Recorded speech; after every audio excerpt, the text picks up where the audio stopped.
रात के करीब 2 बजे थे। मुझे नींद नहीं आ रही थी और मैं मजबूर होकर अपनी बहन के कमरे में गया ताकि मैं अपनी बहन को उठाकर उससे बात कर सकूं। मैं इस कमरे में आया तो हल्की सी रोशनी वाली लाइट चल रही थी।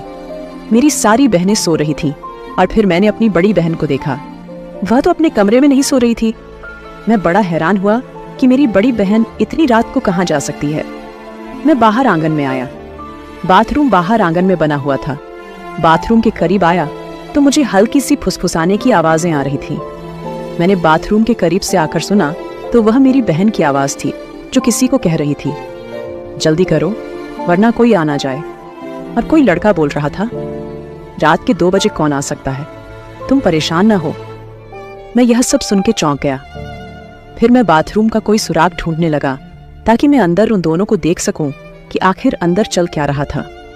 फिर बाथरूम के रोशनदान से जब मैंने अंदर देखा तो वह दोनों एक दूसरे को सुकून दे रहे थे। वह लड़का हमारे ही मोहल्ले का था जो मेरी बड़ी बहन को सुकून दे रहा था। मुझे काफी गुस्सा भी आया और मैं परेशान भी हुआ कि क्या करूं। फिर मेरे दिमाग में एक तरकीब आई। मैं वापस बाथरूम के मेन दरवाजे पर आया और मैंने हल्के से कहा, पूजा, मुझे पता है तुम अंदर हो और तुम्हारे साथ कोई और भी है, और मुझे यह भी पता है कि तुम लोग अंदर क्या कर रहे हो। तुम दोनों की भलाई इसी में है कि धीरे से दरवाजा खोलो और बाहर आ जाओ। घर में कोई शोर सुन के जाग न जाए, और शोर मत करना। मेरी बड़ी बहन के अंदर से आवाज आई, भाई आप गलत फहमी में हैं, मैं वॉशरूम में हूँ, आप क्यों आए हैं, जाएं। अब मैंने कहा, नहीं, मुझे झूठ बोलने की जरूरत नहीं है, मैंने देख लिया है, ये रोहित है, वही लड़का आवारा, उसी के साथ तुम रंगरलियां मनाती रहती थी। तुम्हारी भलाई इसी में है कि दरवाजा खोलो वरना मैं मम्मी और पापा को उठाकर आ जाऊंगा। फिर पूजा ने कहा, अच्छा भाई, आपको किसी को उठाकर लाना है, मैं दरवाजा खोल रही हूँ और आप धीरे धीरे आना। पूजा ने दरवाजा खोला। वह लड़का रोहित वहां से भागने की कोशिश करने लगा। मैंने कहा, खबरदार रोहित, जो तुम यहाँ से हिले भी। वह भी रुका रहा और मेरी बहन भी। फिर मैंने बहन पर झूठ मूठ का गुस्सा किया। मुझे खैर पहले ही शक था अपनी बहन पर कि शायद वह इस तरह के किसी काम में मिली हुई है, लेकिन आज मैंने रंग रंगे हाथों से देख लिया था। उसके पास मुहने का कोई चारा तो नहीं था। फिर मैंने कहा, यह कब से चल रहा था? तो दोनों ने बीच में कुछ कहा। फिर मैंने अपनी बहन से कहा, तुम तो बड़ी कहती थी कि अपने पति से बहुत प्यार करती हो, इसीलिए मैं दूसरी शादी नहीं कर सकती, पर यह काम तो तुम बड़े शौक से कर रही हो। फिर मेरी बहन मुझसे कहने लगी, समीर, जो कुछ भी हुआ अनजाने में हुआ, मेरी इसमें कोई गलती नहीं है, मुझे माफ कर दो और यहाँ से चले जाओ। मैंने कहा, नहीं, आज तुम थाई हो, मैं इतनी आसानी से तुम्हें नहीं छोड़ूंगा। फिर उसने कहा, समीर, तुम क्या चाहते हो? खुदा का वास्ता है, मुझे जाने दो। मम्मी और पापा को पता चल गया कि मैं रोहित के साथ थी तो वह तो मुझे जान से ही मार डालेंगे। प्लीज मेरे साथ ऐसा जुल्म मत करो, मेरी इज्जत रख लो। फिर मैंने कहा, अच्छा, तुम रोहित को भगाओ, मैं तुमसे अकेले में बात करना चाहता हूँ। शायद रोहित पहले से ही बहुत डरा हुआ था और यह सुनते ही बाहर चला गया। उसने मेरी बात भी नहीं सुनी और फिर मैंने अपनी बहन को पकड़ लिया। मैंने कहा, जो तुम यह काम इसके साथ कर रही थी, चलो बाथरूम के अंदर मेरे साथ भी करो। वह कहने लगी, नहीं भाई, मैं आपके साथ नहीं कर सकती। मैंने कहा, तुम्हें करना पड़ेगा वरना मैं मम्मी और पापा को उठाकर ले आऊंगा। फिर मेरी बड़ी बहन मुझसे कहने लगी, समीर, शर्म करो, मैं तुम्हारी बड़ी बहन हूं, तुम मुझसे छोटे हो। मैंने कहा, कुछ नहीं होता, इस वक्त मेरा दिमाग बहुत खराब है, वैसे भी मुझे तुम्हारी जरूरत थी, मैं तुम्हें उठाने ही आया था। यह तो अच्छा हुआ कि मुझे तुम इस हालत में मिल गई हो। अब मैं नहीं जाऊंगा खुद को बिना सुकून दिलवाए। फिर मैंने उसे हाथ से पकड़ा और बाथरूम में ले आया। उसने कहा, अच्छा रुको रुको, मेरी बात सुनो पहले। मैंने कहा, एक हाथ में फिर बात बताती रहो। उसने कहा, नहीं, पहले मेरी एक शर्त है, मैं बाद में तुम्हें पूरा पूरा सुकून दूंगी। मैंने कहा, अच्छा बताओ, जल्दी बताओ। उसने कहा, अभी नहीं, वो मैं कल बताऊंगी। मैंने कहा, नहीं नहीं, ऐसा जुल्म मत करो, रात नहीं गुजरेगी। उसने कहा, पक्का वादा है, कल तुम्हें जरूर सुकून पहुंचाऊंगी। लेकिन वो ना मानी और फिर मैं वापस आकर अपने बिस्तर पर लेट गया। अब मुझे काफी देर तक नींद नहीं आई। मैं ऐसे ही जागता रहा और अपनी बहन के बारे में सोचता रहा कि वह कब से रोहित के साथ लगी हुई है। पता नहीं और किस किस के साथ वह है। जिस चीज से मैं डरता था वही काम मेरे घर में हो रहा था। मैं ऐसी चीजों से डरता था कि मेरी बहनें या मेरी मम्मी बाहर किसी के कहने में ना आ जाएं और यह काम ना कर लें। आखिरकार वही हुआ। खैर, मेरी आंख लग गई। आज मेरी आंख सुबह 9 बजे खुली। मैं बाहर आया तो मम्मी नाश्ता बना चुकी थी। मम्मी ने कहा, समीर, आज उठने में इतनी देर क्यों करती? मैंने कहा, हाँ मम्मी, बस आंख लग गई थी। मम्मी ने कहा, अच्छा, जल्दी से नाश्ता कर लो और फिर दुकान पर जाओ। मेरी मम्मी भी मुझे बहुत खूबसूरत और हसीन लगती थी, लेकिन मैं यही सोचता था कि उनसे बात कैसे करूं। फिर मैं इसी मौके की तलाश में था कि कब वो दिन आए कि मम्मी के साथ। खैर, मैंने नाश्ता किया।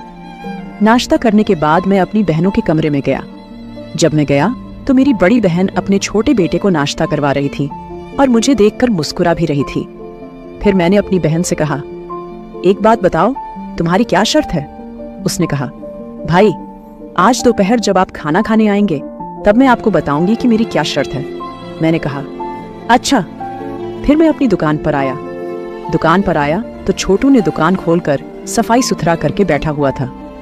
दुकान पर बैठे हुए मुझे अभी थोड़ी ही देर हुई थी कि जिसका जिक्र मैंने किया था, एक हमारे गांव की लड़की है जिससे मैं पसंद करता हूँ। उसका नाम पूनम है और वह इस मोहल्ले की सबसे खूबसूरत लड़की है। वह सौदा लेने के बहाने मेरी दुकान पर आई और मुझसे कहा, समीर, मैं तुमसे बहुत जरूरी बात करने आई थी। तुम्हारे पास कोई फोन है? मुझे दे दो ताकि मैं तसल्ली से तुमसे बात कर सकूं। फिर उसने कहा, दुकान पर मैं बात नहीं कर सकती। मेरे पास एक बटन वाला मोबाइल था। मैंने उसे वह मोबाइल दे दिया और कहा, जाओ, घर जाओ। फिर घर जाकर पूनम ने मुझे फोन किया। उसने कहा, समीर, मुझे तुम्हारी बड़ी याद आती है, तो मुझसे मिलने की कोशिश करो ना, रात भर तुम्हें याद करती रहती हूँ। मैंने कहा, मुझे तुम्हारी बड़ी याद आती है, लेकिन यह गांव है, यहाँ कोई होटल वगैरह तो मिलते नहीं कि हम वहां जाकर मिल लें। फिर पूनम ने कहा, मेरे पास एक तरकीब है, अगर तुम्हें अच्छी लगे तो। मैंने कहा, क्या? बताओ। उसने कहा, मेरे घर के पीछे कपास की फसल लगी हुई है। अगर उस कपास की फसल में कोई बैठ जाए तो कोई उसे देख नहीं सकता। अगर तुम कहो तो मैं रात को वहां आऊंगी, तुम भी आ जाना। वहां हम एक दूसरे से सुकून से मिल लेंगे। मेरा दिल तो बड़ा किया कि पूनम के साथ मिलूं, क्योंकि वो खूबसूरत बहुत थी। गांव में इतनी खूबसूरत थी कि सारे लड़के उसी के पीछे होते थे। लेकिन मैं डर रहा था कि अगर मैं पूनम के साथ रंगे हाथों पकड़ा गया तो ये गांव वाले मुझे छोड़ेंगे नहीं। और मेरा ध्यान दूसरी ओर भी था, मेरी बहन की तरफ। फिर मैंने पूनम से कहा, पूनम, वह जगह ठीक नहीं है, हम वहां नहीं मिल सकते, कोई और जगह सोचो। उसने कहा, प्लीज समीर, आ जाओ, मुझे तुमसे बात करनी है। और हाँ, घर वाले मेरा रिश्ता ढूंढ रहे हैं, कहीं ऐसा ना हो कि मेरी शादी कर दें। तुम अपनी मम्मी पापा से बात करो, मेरे घर रिश्ता भिजवाओ। मैं पूनम से प्यार तो करता था, लेकिन मैं अभी शादी नहीं करना चाहता था। मैं जिंदगी में अभी भी बहुत कुछ करना चाहता था। फिर मैंने कहा, पूनम, अभी तो मैं इतना अच्छा कमाता भी नहीं हूँ। तुम्हारे सामने की बात है, मेरी छोटी सी दुकान है, इससे बस मुश्किल से घर का खर्च चल रहा है। मैं अपने पैरों पर खड़ा हो जाऊं, फिर तुम्हारे घर रिश्ता जरूर भेजूंगा। फिर पूनम कहने लगी, तब भी जब मैं किसी और के घर चली जाऊंगी, मुझे कोई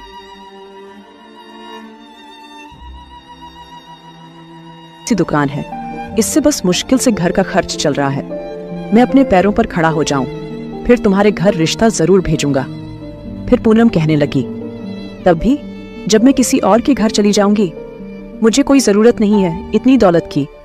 जिस हाल में भी तुम रखोगे, मैं उसी हाल में तुम्हारे साथ राजी हूं समीर। खुदा के लिए मैं तुम्हारे बगैर नहीं रह सकती। हालात कुछ मेरे भी ऐसे ही थी। पूनम से शायद मैं सच्ची प्यार करता था। दिल तो मेरा भी चाहता था कि मैं शादी कर लूं, लेकिन मैं ना करूं। मैंने देखा है कि जो जल्दबाजी में शादी कर लेते हैं और फिर कमाने के लिए उनको बाहर जाना पड़ता है, उनकी औरतें यहाँ अकेले किसी और के साथ। इसलिए मैंने सोचा कि मैं अब तक शादी नहीं करूंगा, और अगर करूंगा तो मैं अपनी बीवी को सारी जिंदगी हमेशा अपने साथ ही रखूंगा। ये मैंने सोचा हुआ था। बड़ी मुश्किल से पूनम को मैंने समझाया। मैंने कहा, अभी कुछ सब्र करो, मैं अपने पैरों पर खड़ा हो जाऊं, फिर तुमसे जरूर शादी करूंगा। पूनम कहने लगी, अच्छा ठीक है, तुम रात को इस फसल में आना, मैं तुम्हारा इंतजार करूंगी। मैंने कहा, पूनम, आज तो नहीं, हाँ मैं तुम्हें जरूर बताऊंगा। उसने कहा, अच्छा समीर, तुम्हारे पास कोई छोटी सी तस्वीर होगी? मैं उसे हमेशा अपने सीने से लगाकर रखूंगी। जब भी तुम्हारी याद आया करेगी मैं उसे देखा करूंगी। मैंने कहा, अच्छा, कल जाऊंगा या आज किसी भी टाइम जाऊंगा। पासपोर्ट साइज तस्वीर बनवा कर आऊंगा और मेरी दुकान पर आ जाना, फिर मैं तुम्हें दे दूंगा। उसने कहा, अच्छा ठीक है। फिर उसने कहा, अच्छा, ये मोबाइल लेने के लिए इस छोटू को भेजो जो तुमने दुकान पर रखा हुआ है। मैंने कहा, अच्छा ठीक है। फिर मैंने छोटू को भेजा। मैंने इस छोटू को कहा, जाओ और वह मोबाइल लेकर आओ। वह मोबाइल लेकर आया। कब दोपहर हो गई मुझे पता ही नहीं चला। फिर मैंने कहा, छोटे, आज तुम घर जाने मत जाना, मैं खुद ही घर जाकर खाना खाऊंगा। उसने कहा, अच्छा ठीक है। अब दोपहर का 1 बज रहा था। मैं खाने के बहाने घर चला गया। घर आया तो मम्मी अभी तक खाना नहीं बना पाई थी। उन्होंने कहा, समीर, आज तुम खाना लेने घर आए हो, इसके लिए छोटू को भेज देते।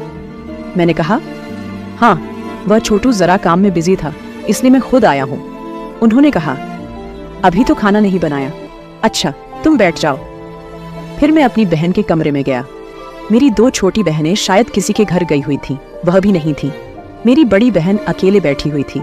मैंने पूछा, हाँ, क्या शर्त है तुम्हारी? तुमने बताया ही नहीं। उसने कहा, भाई, मैं एक बंदे को पसंद करती हूँ। मैंने कहा, हाँ मुझे पता है, रोहित को। उसने कहा, नहीं, रोहित को नहीं, वह कोई और है। फिर मैंने कहा, पूजा, तुम रात रोहित के साथ यह काम क्यों करवा रही थी अगर उसे पसंद नहीं करती? उसने कहा, भाई, वह तो मेरी जरूरत पूरी करता है, मैं उससे मना भी नहीं कर पाई, इसलिए। फिर मैंने कहा, पूजा, यह गलत बात है। अगर तुम उसे प्यार नहीं करती तो उसे अपने करीब क्यों आने दिया? उसने कहा, छोड़ो भाई, मैं इस बारे में डिस्कस नहीं करना चाहती। मैं तुम्हें यह बता रही थी कि मैं एक लड़के को पसंद करती हूँ और मैं उससे शादी करना चाहती हूँ। तो मैंने कहा, तुम मुझे क्यों बता रही हो? तुम यह बात मम्मी और पापा को बताओ। उसने कहा, मम्मी पापा यह बात मानेंगे नहीं, इसलिए तुम्हें बता रही हूँ। मैंने कहा, कौन है वह? हमारे घर के सामने वाली जगह पर एक घर बन रहा था, उसमें शायद मजदूर काम कर रहे थे। एक लड़का उसमें था जो दिखने में स्मार्ट और खूबसूरत सा था। मेरी बहन ने कहा, उस लड़के को मैं पसंद करती हूँ, वो भी मुझसे रात को मिलने आता है। पिछली रात भी वो आया था। मैं बड़ा हैरान हुआ कि मेरे घर में चल क्या रहा है। मैंने कहा, अच्छा। फिर उसने कहा, मैं उससे शादी करना चाहती हूँ, लेकिन वो लड़का बहुत गरीब घर का है। तो मेरे मम्मी और पापा तो मानने के लिए बिल्कुल नहीं होंगे, इसलिए तुम मम्मी और पापा से बात करो, मेरी शादी इस लड़के से करवा दो, मुझे वह लड़का बहुत अच्छा लगता है। मैंने कहा, पूजा, खबरदार, तुम यह सोच भी कैसे सकती हो? उसने कहा, भाई, आप मेरा यह काम कर दें, आप यकीन करें, जो आपको सुकून दूंगी वह सारी जिंदगी याद रखेंगे। जिस अंदाज से उसने बोला था, मैं उसको मना ना कर पाया। मैंने कहा, अच्छा, मैं बात करता हूँ। उसने कहा, नहीं भाई, पहले बात करो, बाद में तुम्हारा काम करूंगी। मैंने कहा, नहीं पूजा, ये काम बहुत मुश्किल है, इसमें बहुत टाइम लगेगा, प्लीज आज रात मुझे सुकून दे दो। उसने कहा, नहीं भाई, आज रात तो मैंने उस लड़के से वादा किया हुआ है, मैं उसको मिलूंगी और उसको मैं सुकून दूंगी, आज मुश्किल है। मैंने कहा, पूजा, क्या हो गया है तुम्हें? ये मुझसे कैसी बातें कर रही हो? मैं तुम्हारा बड़ा भाई हूँ। उसने कहा, हाँ, बड़े भाई हो, और अब मेरे सारे राज भी जान गए हो, इसलिए तुम्हें बता रही हूँ। मैंने फिर कहा, अच्छा पूजा, कोई बात नहीं, इसको आज मना कर दो, आज तुम मुझे सुकून दो, पहले थोड़ा सा दो, एक हद तक दो, लेकिन आज दे दो। फिर मैं कल तुम्हारे सामने मम्मी और पापा से बात करूंगा, लेकिन तरीके से। हम डायरेक्ट ये नहीं बोलेंगे कि फलां लड़का है। मैं मम्मी और पापा को बिठाऊंगा और उनसे कहूंगा कि आप मेरी बड़ी बहन की शादी कर दें, और फिर मैं किसी अच्छे तरीके से चक्कर चलाऊंगा ताकि तुम्हारी शादी उस पठान से हो जाए। मेरी बहन ने कहा, हाँ, ये काम कर दो, पूरी जिंदगी तुम्हें सुकून देती रहूंगी।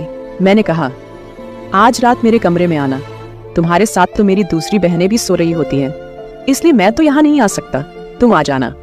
उसने कहा, आज नहीं, कल आऊंगी।